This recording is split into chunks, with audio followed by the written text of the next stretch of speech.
بەڵگەنم کاتەوە باش پێم بڵێ وەکو بەڕێزت کە شارەزای بواری دارایی و ئابووریت ئایا هیچ ئەگەرێکەیە بۆ ئەوەی کە دۆلار لە ساڵی نوێدا بەرز بێتەوە یاخود بڵێن نزم بێتەوە؟ خۆی پەیوەستە بە دوو عاملی سەرەکی، یەکەم نرخی نەوت و دووەم تەشکیلکردنی حکوومەتی عێراقی. ئەگەر نرخی نەوت دابەزێ بەڕاستی تا ئەستێک مەترسی لەسەر ئابووری عێراق بەجێڵە، چونکە یەکێک لە ئاماج و تارگەتەکانی ئەمریکا ئەوەیە کە نرخی نەوت دابەزێنێت بۆ نزیکی $50 و تارگێتی یەکەمی بۆ نزیکی $6 بۆ نزیکەی 3 مانگ نرخی نەوت لە $6 جێگیر بۆ 60 تا $65. لە هەفتەی ڕابردووە وەکو بڵێ بربەستی $6 شکان نرخی نەوت تا $59 دابەزی نەوتی برێن، نەوتی عێراقیش تقریبا $57.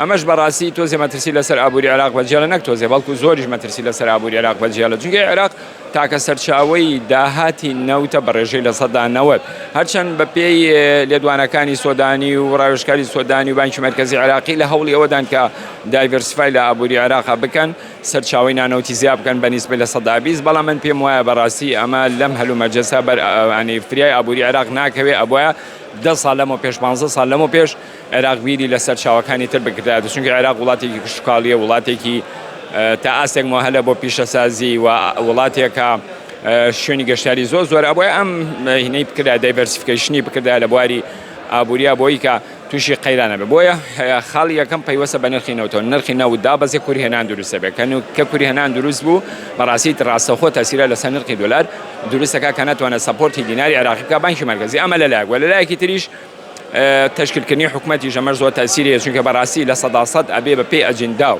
بەرژەوەندیە سیاسی و ئابوووریەکانی ئەمریکا بێ، وانە بێت ڕەنگە فشارێکی تون لەسەر عێراق دروست ببێت. ئەمەش بەڕاستی مەترسێ دەکە ئومێ دەکەم وانە بێ. ئەم دوو خەڵە زۆر گرنگە و موازنەش زۆر گرنگە.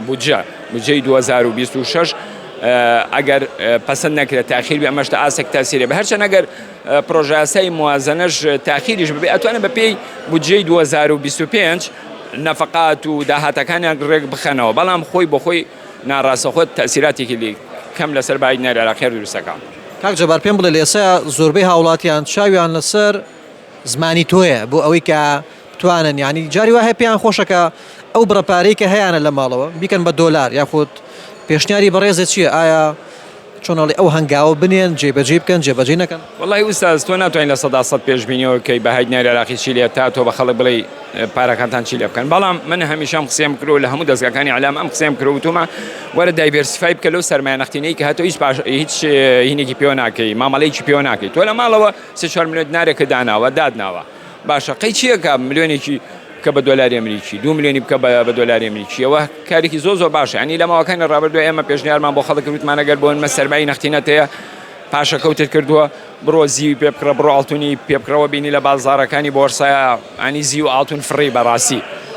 بۆیە لەم هەلومەرجی ئێساشە کەسێک ئەوانەی کە پاشە کەوتیان هەیە قەیچێکە باینی بکەن بە دۆلاری ئەمریکی من بەکارێکی زۆر باش ێزانم، بەڵام ناتوانم لە 100% پێشبینیەوە بکەم لە ساڵی داهاتوە دۆلار چی لێ. پەیوەستە بەو سی عاملە سەرکیەوە کە باسم کردووە بەڕاستی ئەگە خوا نەخواستە نرخی نەوت دابەزێ و حکومەت تشکیل نەکرێ یان تشکیل بکرێ بە پێی ئەجندا سیاسی و ئابوووریەکانی ئەمریکانی بە ڕەنگە فشار لەسەر عێراق دروست بێت. بەڵام من ینی قەنەعاتم وایە عێراقیش لەم ڕاستیە تێگەیشتووە بژاردەیەکی تری نییە بەڕاستی، پێم وانە هەنگاوێک بنیە کە مەترسی لەسەر لایانی سیاسی و ئابووری عێراق دروستکە. بۆیە ئەمانە پێشبینین، من پێشمانێ دەکەی شەڵاوا دەرچێت، بەڵام ئەگەر وابێ بەڕاستی مەترسی هەم لەسەر ئابووری هەم لەسەر بەهەیدنەری عێراقیش دروستەکە.